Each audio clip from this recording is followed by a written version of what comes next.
श्री काकभूषुंड जी महाराज गरुण जी को बता रहे हैं कि चाहे कोई कितना भी बड़ा ज्ञानी महात्मा हो, जब बार बार उसकी अवज्ञा की जाती है, अवहेलना की जाती है, तो उसे क्रोध आ जाता है, गुस्सा आ जाती है। वो हम पे बहुत गुस्सा हुए लोमश जी महाराज।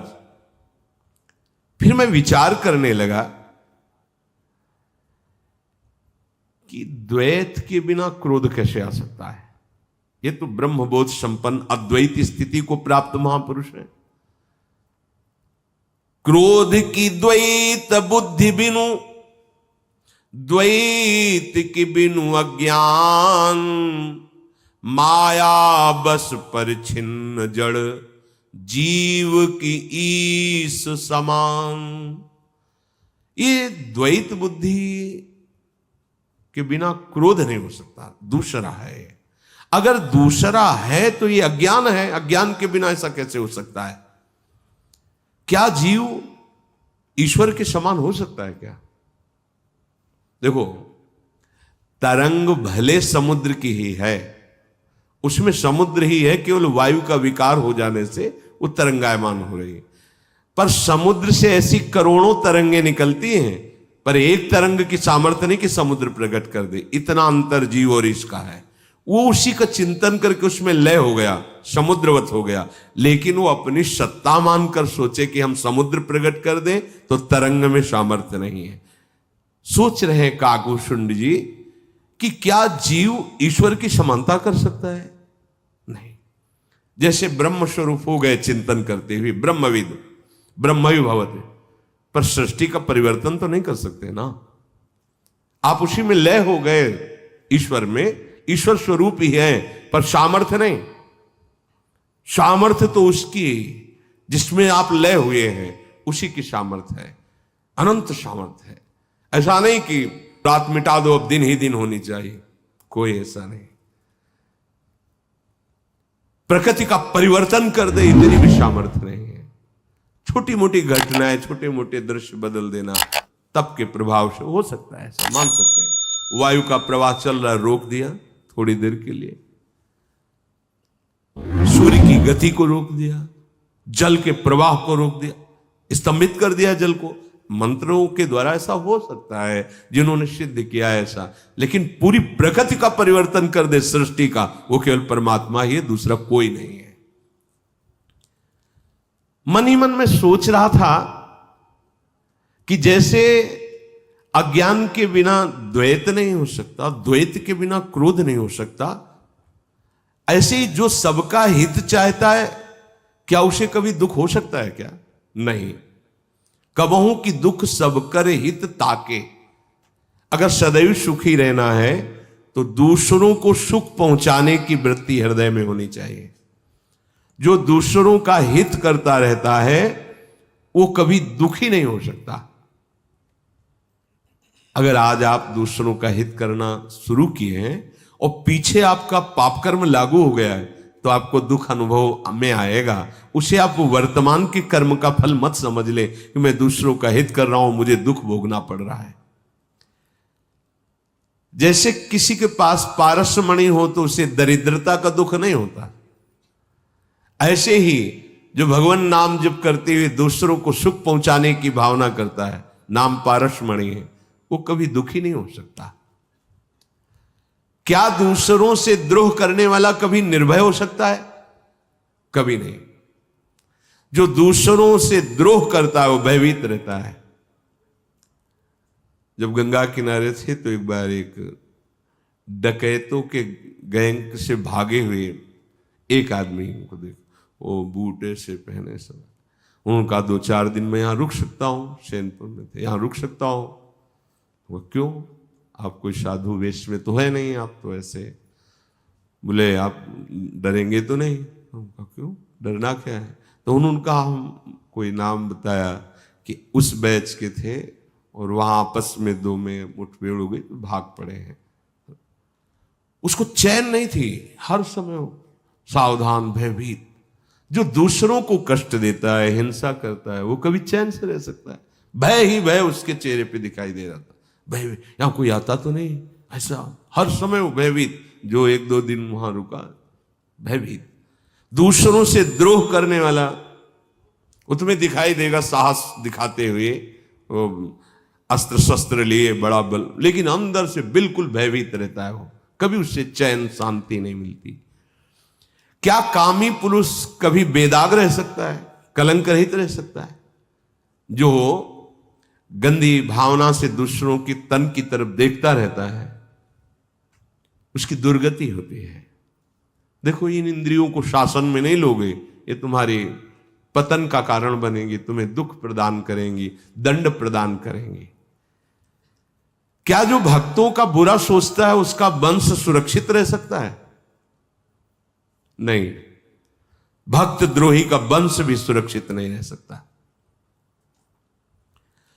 क्या आत्मज्ञान हुए बिना कोई निरासक्त हो सकता है? नहीं, जब तक ज्ञान नहीं होगा तब तक कहीं ना कहीं आसक्ति कर बैठेगा, किसी वस्तु में, किसी व्यक्ति में, किसी स्थान में, कहीं ना कहीं आसक्ति कर बैठेगा। एक दिन एक उपासक काफी अवस्था के आए हुए थे, 45-50 की अवस्था होगी, अच्छा स्वरूप। वो किसी के लिए कह रहे थे, बहुत सेवा की, मैं ऋणी हूं इनका, बहुत ऐसा। अब लग रहा था कि कैसे कहूं, इनके हृदय में कहीं प्रतिकूल चिंतन न हो जाए। भगवान की जैसी इच्छा छोड़ दी, उनका हृदय न दुखे, क्योंकि हमारे पास आए हैं, उनका हृदय सुखी हो। पर वास्तविक सुख का स्वरूप गलत हो रहा है। आप अपनी निष्ठा से, अपनी भावना से गिर रहे हैं। नहीं नहीं नहीं, निरपेक्षम। अगर रात दिन कोई शरीर की सेवा करता है तो जिसको शरीर समर्पित है वो जाने, वही कर रहा है। अपने नहीं जान सकते, नहीं मान सकते, कभी नहीं मान सकते। मेरे प्रभु हो, इससे ज्यादा तुम्हें हम आदर क्या दे सकते हैं? हमने तुम्हें अपना भगवान संबोधन कर दिया, इससे ज्यादा कोई आदर नहीं होता। आप हमारी बहुत सेवा की, आप बहुत दुलार किए, बहुत ये प्रशंसा। आप हमारे प्रभु हैं, आपकी ही तो शरण में आप विविध रूप रख के आकर के संभालें या जैसा चाहे। ये स्थिति नहीं आनी चाहिए, ये स्थिति नहीं आनी चाहिए कि नहीं, ये नहीं आनी चाहिए। कई बार सत्संग में उपासक सावधान, भगवान जिन भक्तों के पीछे घूमते हैं उसमें पहला शब्द है श्लोक में निरपेक्षम, किसी की अपेक्षा नहीं। भेज रहे हैं सेवा, भेज रहे सेवा कर, ठीक है जाइए, निरपेक्ष। मतलब आपके हृदय में दया नहीं, करुणा नहीं है क्या? नहीं, साथ में आदेश भी है, निर्ममो निरहंकारा अद्वेष्टा सर्वभूतानाम मैत्रः करुणे उचे। निर्ममो, क्योंकि ममता का स्थान प्रिया प्रीतम के चरणारविंद है। सिर्फ वहां समता सत्संसार में, ममता नित्य विहार में। अय परमार्थ के पथिक, कहीं तेरा हृदय ऐसा आसक्त ना हो जाए कि ये हमारे जीवन का पोषण करने वाला है। नहीं, एकमात्र प्रभु ईश्वर के सिवा दूसरा नहीं, वही सर्वत्र है। वो किसी भी रूप में आ जाएगा, उसी रूप को हम भगवत मान करके, भगवत स्वरूप मानकर, इसका पहचान क्या होगी? ये कभी शब्द नहीं निकलेगा, कभी उसकी याद नहीं आनी चाहिए। याद उसकी आनी चाहिए, उसकी रूप की नहीं, उसके रूप की। वही है, ये बात पक्की है। लेकिन हमारी स्मृति का केंद्र हरि स्मृति, प्रिया स्मृति। बस सावधानी हटी तो माया अपने पंजे में फांस लेती है।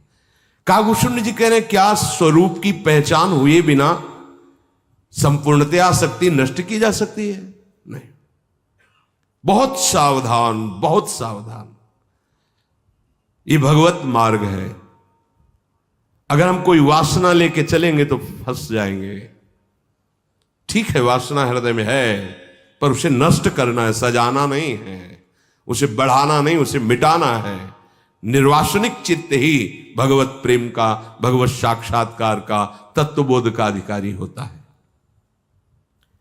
क्या कुमार्गगामी लोगों के संग से किसी को सद्बुद्धि मिली है आज तक? नहीं। इसीलिए बरु भलबास नरक करताता, दुष्ट संग जनि देई विधाता। ऐसे दुष्टों का संग, जो भगवान की निंदा, भक्तों की निंदा, शास्त्र की निंदा, धर्म की निंदा। अरे कोई भी उपासक भगवत मार्ग में चलने की चेष्टा करो, निंदनीय है। निंदनीय देखो, आंख उठा के किसे कहते हैं निंदनीय।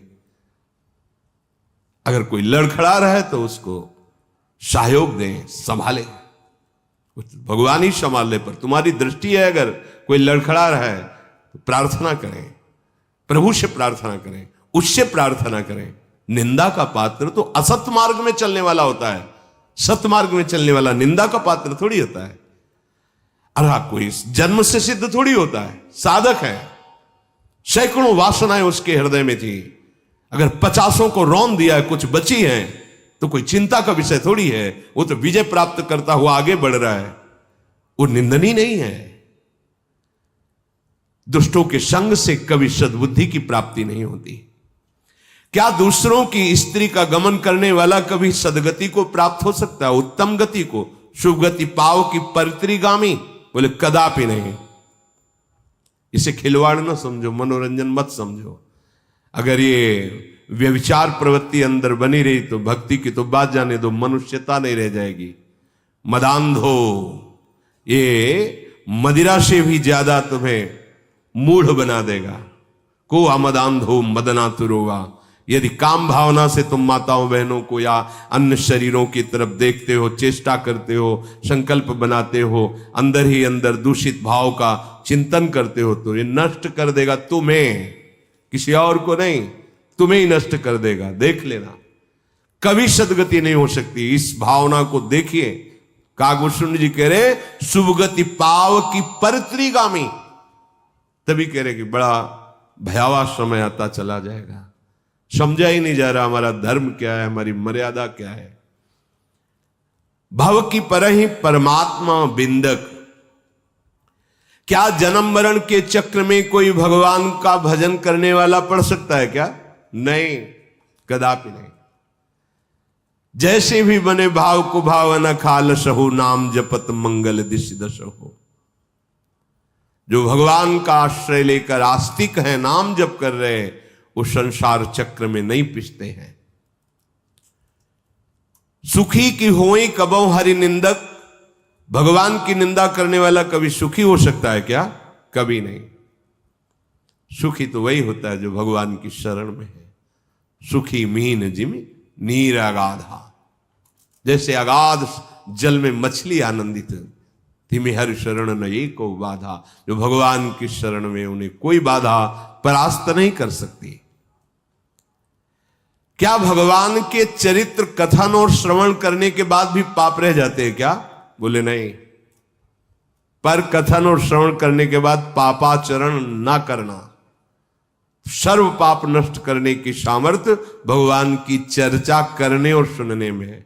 धुंधकारी ने कोई और साधना नहीं की थी।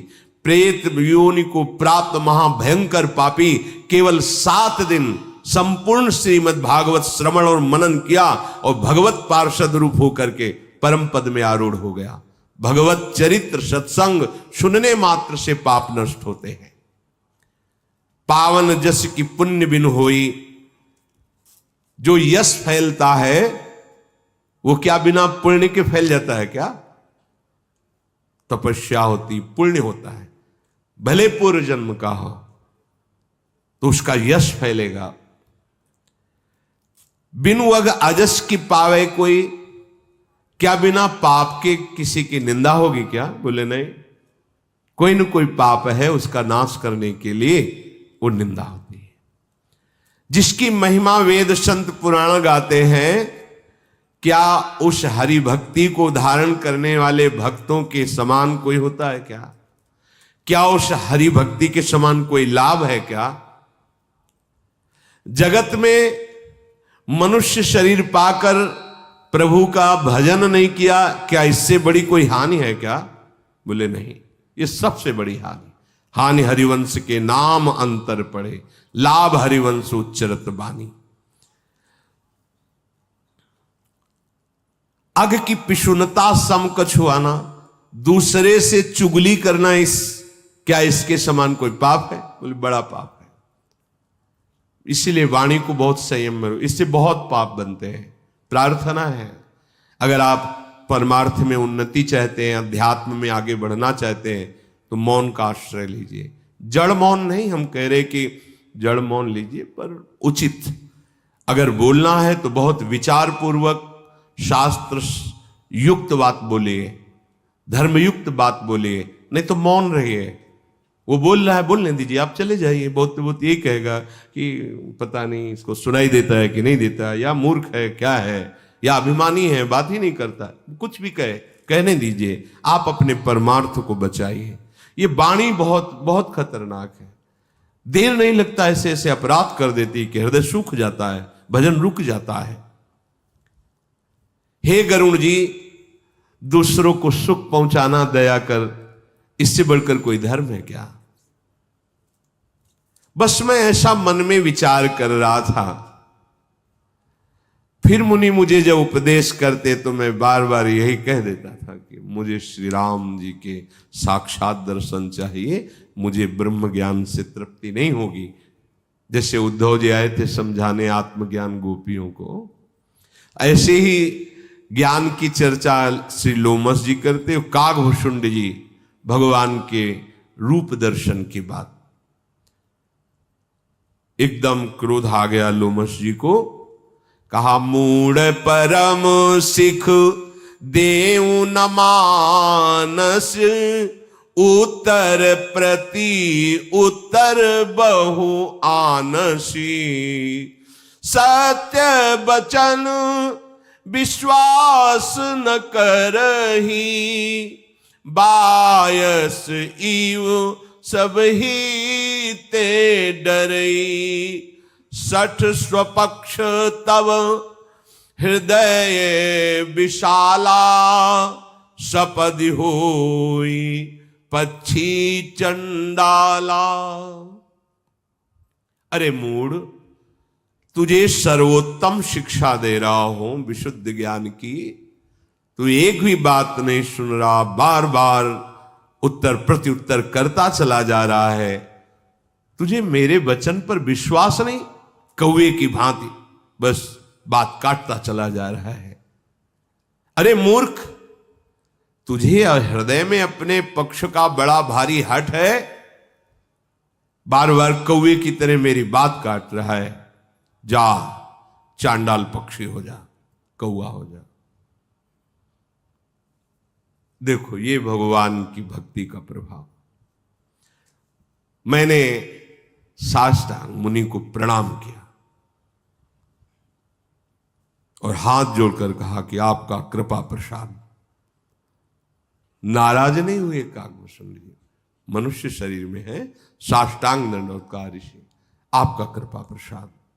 ये सामर्थ्य केवल भगवान के भक्तों में होती है। बस मेरे हृदय में न कोई दीनता है, न कोई भय है, न कोई शोक है। ये भगवान की भक्ति से होता है, ये भगवान के भक्त में होता है। जे ही प्रणाम करके हाथ जोड़कर कहा स्वीकार है, उसी समय मेरा शरीर कौवे का हो गया, क्योंकि महान तप के निधि ऋषि। फिर मैं कौवे के शरीर से बार बार उनको प्रणाम किया, ऋषि को। तुरत भयऊ मैं काग, तब पुनि मुनि पद सिरुनाई, सुमिरि राम रघुवंश मणि, हर्षित चलेऊं उड़ाई। प्रणाम किया और अपने प्रभु श्री राम का चिंतन करते हुए आनंद पूर्वक चल पड़ा। कोई शोक नहीं, कोई भय नहीं कि मुनि ने शाप दे दिया है। भगवान शंकर कहते हैं कि हे उमा, उमा जे राम चरण रत, विगत काम मद क्रोध, निज प्रभु में देखहि जगत, के सन करहि विरोध। जो भगवान के प्रेमी भक्त होते हैं वो सब में अपने प्रभु को देखते हैं, वो विरोध काहे को किसी से करेंगे। लोमस जी में अपने भगवान की भावना से प्रणाम किया, चलो प्रभु की यही इच्छा। भगवत चिंतन करते हुए काक रूप में उड़े। काकभूषुंड जी कहते हैं, पक्षीराज गरुण जी, मैंने देखा कि इसमें लोमस जी का कोई दोष नहीं है। मेरे हृदयाराध्य राम जी ने ही उनके हृदय में प्रेरणा करके मेरी निष्ठा देखी। यह है भक्त का स्वरूप, वहां दोष नहीं देखा। रघुवंश विभूषण मेरे प्राणाराध्य हृदयाराध्य भगवान उनके अंदर प्रेरणा करके मेरी निष्ठा देख रहे थे। कृपा सिंधु मुनि मति करि भोरी, लीन्ही प्रेम परीक्षा मोरी। नहीं तो ज्ञान समुद्र है, लोमस जी उनको क्रोध क्यों आता? ये मेरे राम जी की लीला थी, वो मेरी प्रेम परीक्षा देख रहे थे। अब जब मुनि ने देखा कि इसे कोई रोष नहीं, कोई भय नहीं, कोई शोक नहीं, वापस आ जाओ, काकभूषुंड जी को बुलाया। सामने फिर आकर उनके प्रणाम किया। उन्होंने देखा धैर्य, अक्रोध, बिल्कुल क्रोध नहीं, महान विनय, पूर्ण विश्वास। मुनि बार बार कहते हैं कि ऐसे महान हृदय को शाप नहीं देना चाहिए। मैंने ये दुखद कार्य किया, तुम बहुत धैर्यवान हो, भगवान के अनन्य भक्त हो। ये बड़ा दुखमय कार्य हो गया कि मैंने आपको काक शरीर दिया। पर आओ, तुम चाहते हो ना कि राम जी का दर्शन करें, ये मैं तुम्हें मंत्र दे रहा हूं, बस इसका रटन अंदर चिंतन करना, देख लेना तुम। भगवान और भगवान का समस्त वैभव, प्रेम वैभव कभी तुम्हें नहीं छोड़ेंगे। मुनि ने मुझे भगवान के ध्यान करने की पद्धति बताई, भगवान का एकांतिक गूढ़ मंत्र दिया। जो ही मंत्र दिया और ध्यान पद्धति, मेरा ध्यान लग गया सामने वही राम। देखो लीला, देखो, अपनी निष्ठा में बस रहो तो सब कुछ मिल जाएगा। वो ध्यान कभी नहीं छूटा जो ऋषि ने बताया। ये देखो महापुरुषों का प्रभाव, जैसे तत्काल काक बन गए, ऐसे ही मंत्र और ध्यान का प्रभाव। जिस दिन ध्यान बताया, मंत्र बताया, तब से लेकर अभी तक काकभूषुंड जी गरुण जी से कहे, वो रूप समा गया। मुनि ने बहुत प्यार करके मुझे काफी समय तक अपने पास रखा। फिर उन्होंने जो मैंने तुम्हें चरित्र सुनाया, रामचरित्र, ये उन्होंने पूरा हमें सुनाया। आदर पूर्वक कथा सुन करके मैं प्रेम में भर गया। जो चाहते थे ना, भगवत प्रेम, भगवत साक्षात्कार राम जी का संपूर्ण ऋषि ने प्रदान किया। और कहा, हे तात, ये जो मैंने तुम्हें भगवान का पावन चरित्र सुनाया है, सीधे भगवान शंकर ने हमें सुनाया था, वो मैं आपको सुनाया हूं। मुझे इस बात की प्रसन्नता है कि भगवान का इतना प्रेमी महाभागवत मुझे मिला। लोमस जी कह रहे, तुम भगवान के निज जन हो गए हो। मैं विस्तार के साथ भगवान के पावन चरित्र को सुनाया। तात, कभी भी तुम्हारे हृदय से भगवान की ये प्रेम लक्षणा भक्ति बाधित नहीं होगी माया के द्वारा। पर जो भगवान के भक्त ना हो, उनके सामने भगवान का रहस्य नहीं वर्णन करना।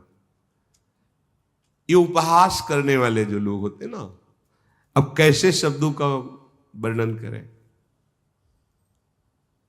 प्रभु की महिमा और प्रभु के महत्व को ना जानने वाले जन अवहेलनात्मक वचन बोलते हैं।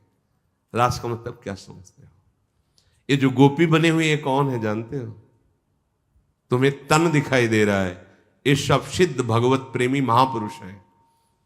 जिस भाव से आराधना की जाती है उसी भाव की प्राप्ति। जैसे प्रगट में तन पुरुष वपु और भाव तन नव किशोरी स्वरूप, कैसे देख पाओगे?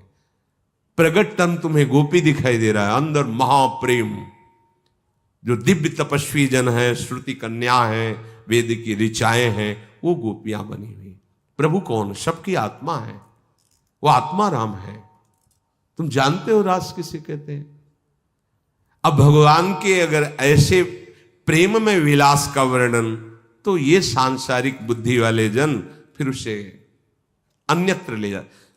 मर्यादा पुरुषोत्तम भगवान राम के पावन चरित्र के लिए कह रहे हैं, मुनि मोहि विविध भांति समुझावा, मैं सप्रेम मुनि पद सिरुनावा, राम भगति जिनके उर नाही, कबहु न तात कहिय तिन पाही। जिनके हृदय में भगवान की भक्ति नहीं, उनसे कभी चर्चा नहीं करनी चाहिए। मुनीश्वर ने बार बार मेरे सर पर कर कमल स्पर्श करते हुए फिराया, आशीर्वाद दिया। बस उस दिन से मैं निहाल हो गया।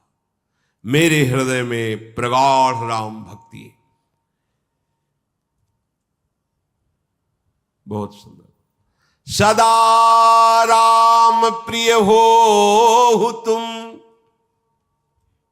काक जी के ऊपर हाथ फिराते हुए लोमस जी ने कहा। इसीलिए मुनिन का क्रोध हो मुक्तिदातार। उत्तर प्रति उत्तर दे रहे थे तो क्रोध आ गया, शाप दे दिया, जा काक हो जा।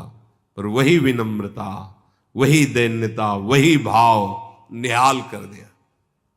नहीं, काकभूषण जी कह सकते थे कि भगवान मैंने कौन सा अपराध किया, आपने क्यों ऐसा शाप दे दिया?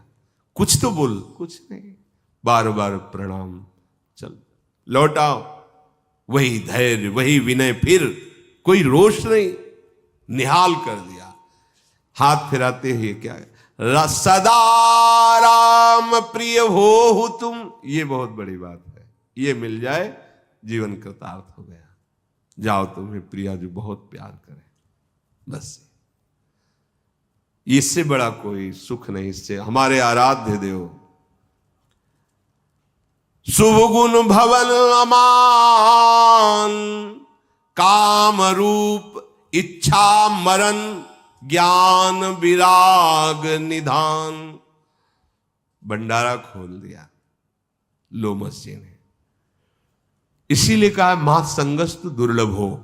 दुर्लभ है महापुरुष का संग, पर दुर्गमो भी है। इनकी वृत्तियों को अपनी वृत्तियों में उतारना या उनके अनुकूल रहना बड़ा कठिन है। अगर आप निर्वाह कर ले गए तो फिर अमोघस्य, देखो अमोघस्य, देखा कोई क्रोध नहीं, कोई इसके अंदर प्रतिकूलता नहीं। शाप तक दे दिया, मनुष्य से कौवा बना दिया, कोई फर्क नहीं, और कोई अपराध नहीं था। वो कह रहे थे बस मुझे राम जी के दर्शन चाहिए। जब देख लिया कोई क्रोध नहीं, तो क्या कह रहे, श्री राम जी के सदा तुम प्रिय हो, भगवान तुम्हें सदैव प्यार करें। जितने भी भगवान को रिझाने वाले गुण हैं, उनके तुम धाम हो जाओ, सारे सद्गुण तुम में प्रकट हो जाएं। कभी तुम्हारे हृदय में मान जागृत न हो, कोई भी इच्छा तुम्हारे हृदय में न रह जाए। तुम जो रूप चाहोगे वो रूप धारण कर लोगे, जो रूप। इच्छा मृत्यु का वरदान, जब तुम चाहोगे तभी शरीर छूटेगा। बिना इच्छा के मृत्यु भी स्पर्श नहीं करेगी तुम्हारा। जाओ, तुम्हारे अंदर विशुद्ध ज्ञान, दृढ़ वैराग्य, भगवत प्रेम सब प्रकाशित हो जाए। तो लोमस जी ने भंडार खोल दिया। और जहां तुम वास करोगे, एक योजन तक माया का प्रभाव नहीं जाएगा, प्रवेश नहीं करेगा वहां। 4 कोश जहां काकभूषण जी वास करेंगे, 4 कोश आसपास माया फटकेगी नहीं।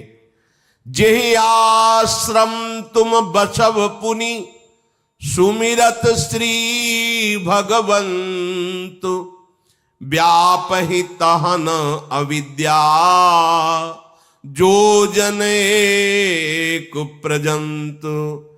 1 योजन तक माया प्रवेश नहीं करेगी जिस आश्रम में तुम रहोगे। और सुनो, देखो भंडार खोल दे, जहां तुम रहोगे माया 1 योजन तक, 4 कोस तक आसपास प्रवेश नहीं करेगी। भगवान सदैव तुम्हें प्यार करें, भगवान को प्रसन्न करने वाले सारे सद्गुण तुम में प्रकट हो जाएं, कभी मान की इच्छा तुम्हारे हृदय में ना जागृत हो, तुम जो चाहो वो रूप धारण कर लो, जब चाहो तब शरीर छोड़ दो, अगर ना चाहो तो मृत्यु तुम्हारा स्पर्श नहीं करेगी। विशुद्ध ज्ञान वैराग्य के तुम भंडार हो, भगवत प्रेम प्रतिक्षण तुम्हारे हृदय में बढ़े, जहां तुम रहो वहां 4 कोस तक माया प्रवेश न करे। और कह रहे काल कर्म गुण दोष स्वभाव, कछु दुख तुम्हें ही ना व्यापी ही काऊ। आज के बाद कभी काल तुम्हें कष्ट नहीं दे पाएगा, कोई भी कर्म तुम्हें बांध नहीं पाएगा, सतोगुण रजोगुण तमोगुण तुम्हारा स्पर्श नहीं करेगा, कोई भी दोष कोई भी स्वभाव ऐसा तुम्हारे हृदय में उत्पन्न ही नहीं होगा कि तुमको दुख हो। जितने भी भगवान के चरित्र हैं, जब जो तुम जानना चाहोगे तुम्हारे हृदय में प्रकाशित हो जाएंगे। जैसे श्री अग्रदेवाचार्य जी ने पूज्य श्री नाभाजी को आशीर्वाद दिया, जाओ जिस भक्त का चरित्र चाहोगे वो स्वयं आकर के हृदय में प्रकाशित हो जाएगा, स्वयं भक्त अपनी महिमा बता जाएगा। ऐसे ही लोमस जी आशीर्वाद, भगवान के जिस चरित्र को जानना चाहोगे वो स्वयं तुम्हारे हृदय में प्रकाशित हो जाएगा। तुम्हें कोई परिश्रम नहीं करना पड़ेगा, कोई भी शास्त्र इतिहास पुराण तुम्हारे सामने गुप्त नहीं रहेगा, बिना पढ़े जो चाहोगे वो सब सामने आ जाएगा। क्या झड़ी लगा दी आनंद की। और बहुत महिमा की बात, बिनु श्रम तुम जानव सब सो, नित नव नेह राम पद हो। रोज भगवान के चरणों में नया नया प्रेम बढ़ता जाएगा। जो इच्छा करिहु मन माही, हरि प्रसाद कछु दुर्लभ नाही। सुनी मुनि आशीष सुनु मति धीरा, ब्रह्म गिरा भई गगन गंभीरा। एवमस्तु तव बच मुनि ज्ञानी, यह मम भगत कर्म मन बानी। हे धीर बुद्धि गरुण जी, उसी समय आकाशवाणी हुई, हे मुनिवर जो जितने तुमने आशीर्वाद दिए, एवमस्तु ऐसा ही हो, क्योंकि ये मेरा भगत है, मन वचन और कर्म से। क्या मिला? ये जो मिला सब अमोघ मिला। इसलिए कह रहे नाम जप करो, भगवान के आश्रित रहो। इतने कृपालु है, इतने कृपालु, निहाल हो जाओगे, बस लगे रहो। देखो कैसी परिस्थिति आई, पीछे से देखो, इनके अपना चरित्र बता रहे काकभूषण, कैसी मन की मलिनता थी, कैसा द्रोह था, लेकिन लगे ना भजन में, सब मिटा। भगवान शंकर ने भी शाप दे दिया, वो भी मिटा। लोमस जी की प्राप्ति, उन्होंने भी शाप दिया, वो भी मिटा। और अब जो प्राप्त हुआ ये अमोघ अमोघ, इतना सब कुछ प्राप्त होना बड़ा दुर्लभ है। आकाशवाणी सुनते ही मेरे हृदय में परमानंद की बाढ़ आ गई, प्रेम मगन हो गया। मुनि की विनती की, आज्ञा पाकर चरण कमलों में बार बार नमस्कार करके मैं इसी नीलगिरी पर्वत पर आया। और यहां आश्रम में मुनि का प्रताप, भगवान की कृपा से दुर्लभ प्रेम, और बड़े बड़े भगवत स्वरूप यहां सब पक्षी आते हैं। मुझे 27 कल्प बीत गए यहां रहते हैं, 27 कल्प। न उस पर्वत का विनाश हुआ है और न का शरीर का। 27 कल्प, कितना यहां निवास करते हुए 27 कल्प बीत गए। बस भगवान का नाम जपता रहता हूं और उनकी लीला चरित्र गान करता रहता हूं। यह है जीवन। परम सिद्धों का भी यही जीवन है और सबसे बड़ी साधना भी यही है। निरंतर नाम जप करते रहो, भगवान की चर्चा सुनो, भगवान का यश गाओ। और जब जब जिस कल्प में भगवान का अवतार होता है, यहीं से जाता हूं अवधपुरी में भगवान के दर्शन करता हूं, फिर यहीं आ जाता हूं। प्रभु की कृपा से उनकी लीला सुख में निरंतर डूबा रहता हूं। तो आपने पूछा था कौवे की देह क्यों पाई और क्यों नहीं छोड़ा, तो ये देह मुझे ऐसे मिली और इसलिए नहीं छोड़ता कि इस कौवे की देह में ही मुझे सब कुछ प्राप्त हुआ। अगाध भक्ति, माया रहित भगवत सद्गुण। इसलिए जिस शरीर से भगवत प्रेम मिला उस शरीर में मुझे आस्था है, इसलिए मैं इस कौवे के शरीर को नहीं त्यागता। भगवान की भक्ति सबसे बड़ी महामहिमामयी है। ताते यह तन मोहि प्रिय भयउ राम पद नेह, निज प्रभु दर्शन पायऊं गए सकल संदेह। इस काक शरीर से मुझे भगवत साक्षात्कार हुआ, इस काक शरीर से मुझे भगवत प्रेम प्राप्त हुआ, इसलिए मैं इस शरीर को नहीं छोड़ता। अब कोई संदेह नहीं, निरंतर भगवत प्रेम में मगन रहता हूं। अपने लोग भी ऐसा प्रपंच की बातों को दूर करके हम जैसे भी हैं हमारा निस्तार हो जाएगा।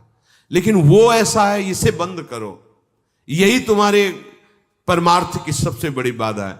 हम कामी हैं, हम नीच हैं, अधम हैं, तो हमारे अंदर एक दैन्यता है कि कहां मैं तुच्छ अधम नीच हूं। भगवान आप पतित पावन हो, हमारा आपका तो संबंध है ही। अगर मैं पतित हूं तो आप पतित पावन हो, मैं अधम हूं तो आप अधर्म उदाहरण हो, मैं दीन हूं तो आप दीन बंधु हो। नाथ तो हिमो ही नाते अनेक मानिए जो भाई। हमारा आपका तो संबंध है ही, हमारा काम बन जाएगा, भगवत प्राप्ति हो जाएगी। लेकिन यदि आप दूसरे पे अंगुली उठाएंगे तो आपका रजिस्टर जांच लिया जाएगा, फिर फेल हो जाएंगे। इसलिए प्रार्थना है, पर दोष दर्शन, पर चर्चा, पर निंदा, बिल्कुल इससे बचिए, सावधान हो जाइए। जैसे भी हो भगवत आश्रित होकर नाम जप कीजिए, लीला सुनिए, लीला गाइए, यही भगवान की प्राप्ति करा देगी। शेष चर्चा आगे। श्री राधा वल्लभ लाल की।